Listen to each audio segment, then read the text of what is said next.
Hello, good afternoon, friends of this channel. Today I want to share with you an experience that happened to a friend. My friend is a former municipal police officer in this town where I live, and he told me that on one occasion they gave him a report that someone had entered rob a house that was located very close to the municipal cemetery. Upon arriving, they told him that the thief had run towards a street that led right to the patio. They walked through it, and when they reached the cemetery, he says that he jumped over the fence and entered to check if the thief had hidden there. Despite it being at night, it was not unreasonable that he had decided to hide in that place. Another police officer was in the patrol ready, in case there was a need to move quickly, and another one searched the nearby streets.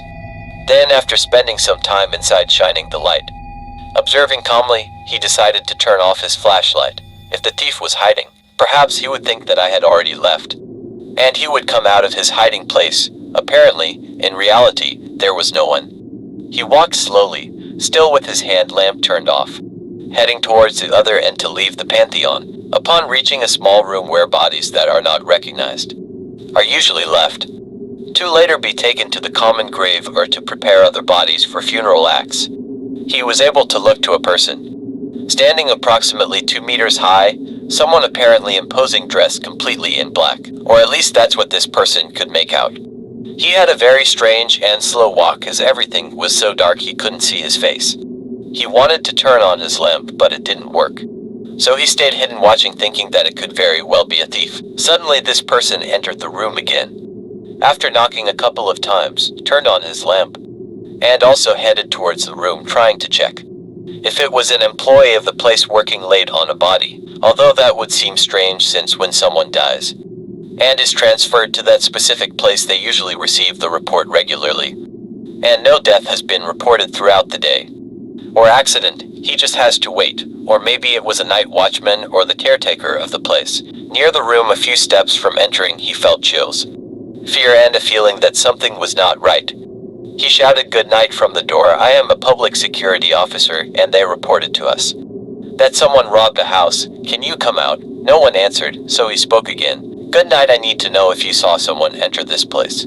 Can you help us come out, please? I am a security officer, public. Everything in silence again. He took his gun, and slowly pointing it, opened the door to that small room. At a slow pace he entered to find the place empty. Just a concrete table with blood on it.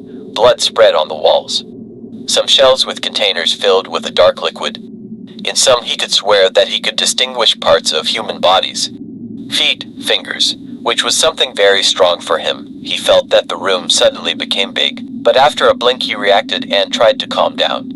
Even though extreme accidents occur in his work, he had seen that person leave and then enter that small room, which has no other door other than the entrance access, and no window through where someone could have come out. Behind him the door slammed shut. The noise the door made when closing made him shudder, and pointing the gun directly at the door, he shouted, whoever you are, I have my gun pointed, and I'm going to use it. I'm going out. With fear, a great fear ran through his entire body. He was sure that no one had come out. At no time had he lost sight of the exit. He walked towards the door with fear. Very slowly he opened it when he saw the cemetery.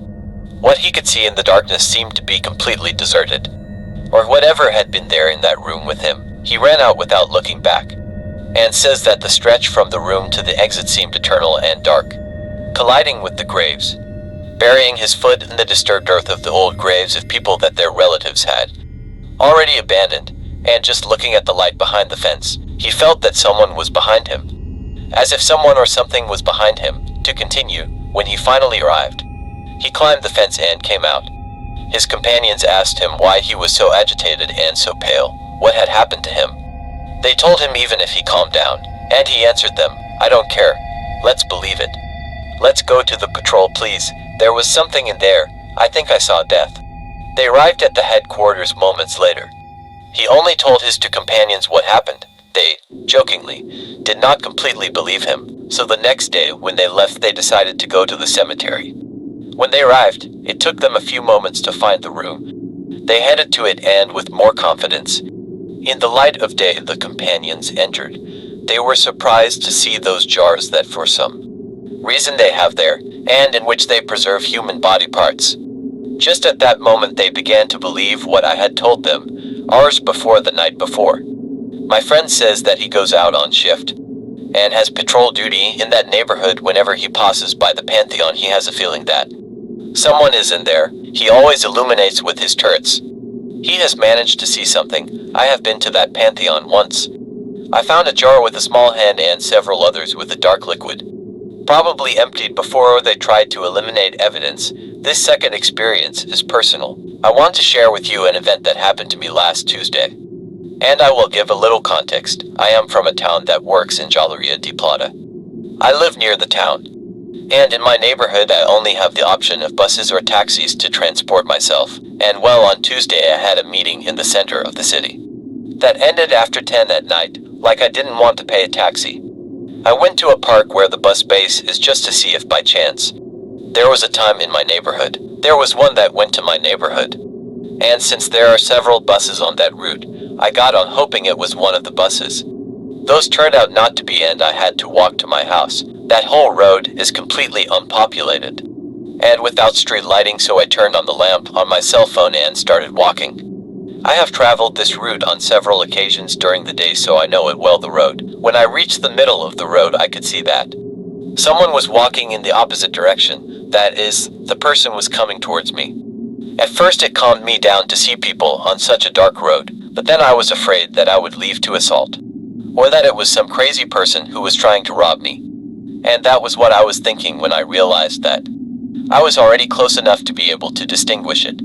At that moment I realized that it was not normal. It was a figure of about 2.5 meters. And I calculate that because there is an abandoned house on the edge of the road with balconies, and his head was at the height of the edge of the balcony. It also seemed that he was not wearing clothes or shoes. With fear I greeted him just to make myself noticed. I said good night. He just turned his face and looked at me, and his expression was like that of a madman. The smile reached from ear to ear, letting his white teeth move, and a look with his eyes so wide that I thought they would come out. My face froze blood when I saw that he was about to cross the street towards me. The only thing I thought to do at that moment was take a small knife that I use at work, and I always carry it in my backpack. I was prepared for the worst, and running was not an option since I was on a steep slope. And I didn't know how fast this thing was, and I wanted to turn my back on it. That small moment that seems eternal to me, although it shouldn't have been more than half a minute. I expected the worst when suddenly a car was heard, and he saw himself in the light of the headlights. At that moment I saw that it was a truck, and I didn't think twice. I stopped in the middle of the road to ask for help, and I suppose that my expression of horror was enough for the driver not to refuse, and agreed to take me to my neighborhood.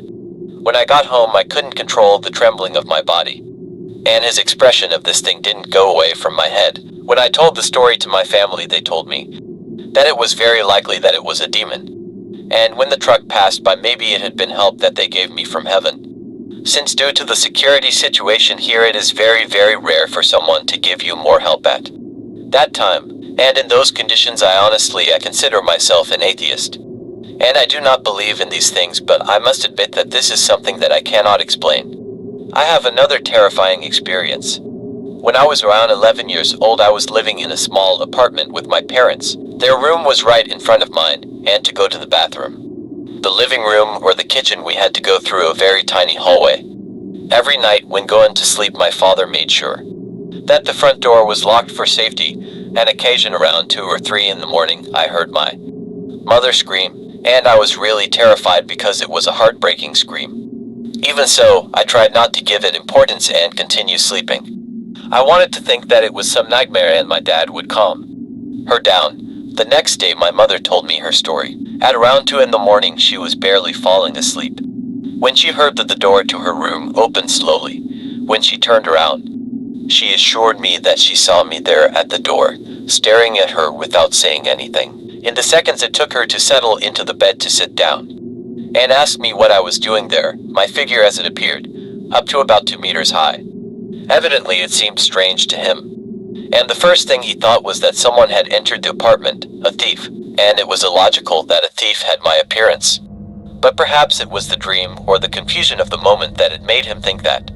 My mother tried to wake up my dad, but no matter how much she moved him, he didn't react. It was only a few seconds for him to wake up, my mom while explaining to my dad what she was seeing. He insisted that he couldn't see nothing with the light off. It took my dad to find the button to turn on the light. That strange figure turned around to head towards my room, at the moment when its appearance changed. And it was no longer 2 meters tall, it was now old woman. At that moment when my mother screamed in that heartbreaking way, worried that that thing was going towards my room to hurt me, finally my dad managed to turn on the light, and that figure disappeared instantly.